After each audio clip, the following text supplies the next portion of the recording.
जगदंबा मातेला बोलवायला पाहिजे, आळवायला पाहिजे, कारण ती जगदंबा माता आपल्या ठिकाणी असलेलं भवबंधन उच्छेदन करणारी आहे. म्हणून तिला आळवायला पाहिजे. आणि सांगितल्याप्रमाणे, आळवल्याप्रमाणे ती जगदंबा माता आलेली आहे. म्हणून भक्ती माता ह्या भाविकांच्या हृदयामध्ये येऊन प्रगट होत असते, विराजमान होत असते. हे गोकर्णाख्यानमध्ये आपण ऐकलेलं आहे. म्हणून ह्या भक्तीशी धरिता हाती ज्ञान वैराग्य पाठी येती. म्हणून ज्ञान आपोआप चालत चालत येत असत.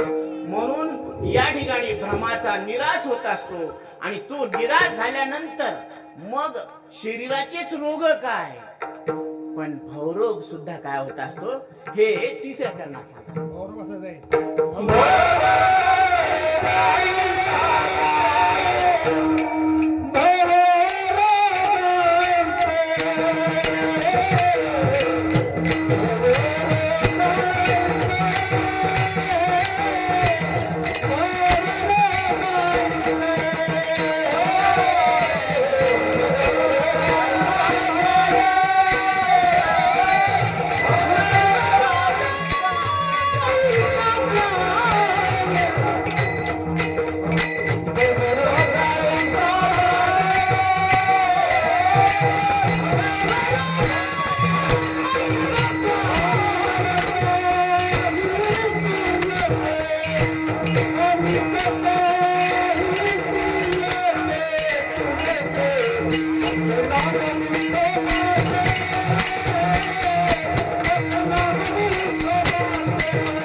ऐसे जाय आणिक काय शुल्लकी. इथं जन्म मृत्यूचा रोग जातो तर बाकीच्या गोष्टी शुल्लक आहेत. महाराज मग पोटच दुखत राहत असते, बर मग खाणं कमी कर, एक दिवस उपवास कर. पण ते म्हणे मला दम नाही ना खायला निघत. बरं काय वाटतं माहिती का, प्रत्येकाला वाटतं आपण काय बी खावं, कसं बी खावं, कुठं बी खावं, रोगच होऊ नये. वा वा, लय डिमांड वाट मोठी आहे तुमची. मग असं एक मॉडेल आहे की त्यानं काय बी खा, कुठे बी खा, कवा बी खा, रोगच होत नाही. तुम्ही म्हणताना असं कोणतंही वरावता, कवा बी खात, कुठे बी खात, कसं बी खात, रोगात होत नाही. तुम्ही माणसाचे दवाखाने पाहिले, डुकराचे पाहिले का? नाही ना हो, लय सुपर मॉडेल आहे. बरं तिथं बाळण पण रोग, काही अडचण नाही. सीझर व्हायची गॅरंटी नाही, बिलकुल होत नाही हो, काहीच होत नाही, मस्त. पण एवढं बंधन तुटत नाही. आणि मनुष्य देहात साधू संतांच्या संगतीमध्ये काय होत असतं, बंधन तुटत असतं. बंधनची नाही ठावे, मुक्त कासया म्हणावे, हे कळत असतं. ही आत्मशुद्धी येत असती, ही शुद्धी येत असती. म्हणून जाग येत असते. उठा जागे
सांगतात देवाला शरण जाण्याची रीत सांगतात. रीत जरा लक्षपूर्वक ऐका. की धन पैसा, दारा बायको, पुत्र लेकर, वित्त जन सर्व मिथ्या हे जाणून हे सगळे काय आहेत खोटे आहे असं समजा. मग शरण निघा देवासी. मग देवाला शरण जाण्याची ही कंडिशन आहे. कंडिशन अट आहे अट. देवाला अशा पद्धतीनं शरण जायचं. ते म्हणतात नाही माय आपला भळा भावन देवा पाव एक लोटा जल सारे बीमारियों का हल. वा वा क्या बात आहे की नाही. हा आणि व्यवहारामध्ये म्हण ना भळा भाव आहे. नोटा कशा कर कर कर मोजत आहे की नाही. म्हणे बाबा देवा भळा भाव आहे आपला. तिथं कसं कर नोटा मोजतो. मग बरं गेलं इड म्हणा तो नोटा चांगल्या माझा आहे. हा बरं जाग जाग म्हणावं तर याला मरण नाही. झोपलेला म्हणावं तर नोटा कर कर माझा आहे. बोल बोले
वासुदेव करीतो फेरा.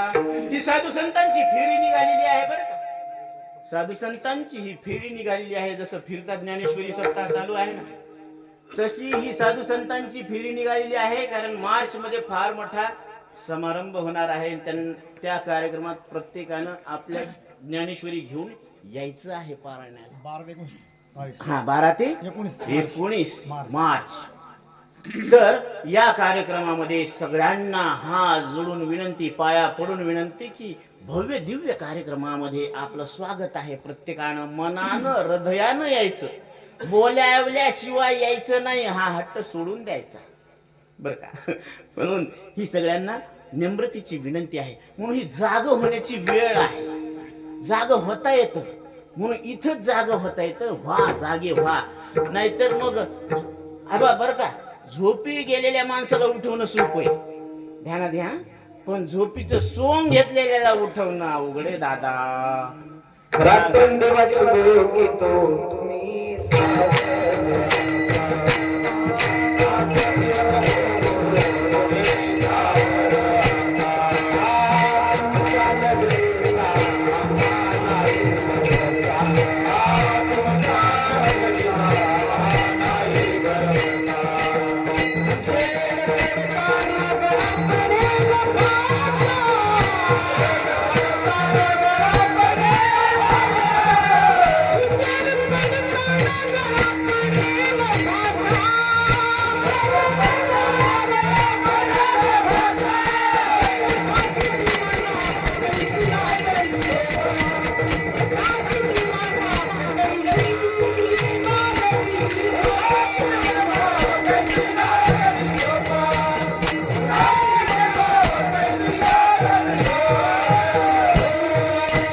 उठाजी माय बाप कैसी लागली झोप.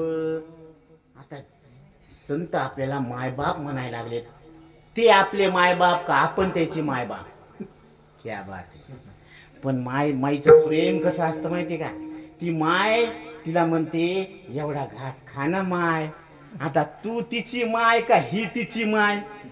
कोण कोणाची माय? खरं सांग ना माय. पण आईचं प्रेम आहे की त्या प्रेमाच्या ओघात ती काय म्हणायली हे सुद्धा तिला लक्षात येत. तसं साधू संतांचे आपण इतके लाडके आहोत की ते काय बोलायला लागलेत, पण लाडामध्ये प्रेमामध्ये हे सुद्धा त्याला लक्षात येत नाही, पण बोलतात. लाडकी लेक मी संताची, लाडकी लेक मी संताची, लाडकी लेक मी संताची.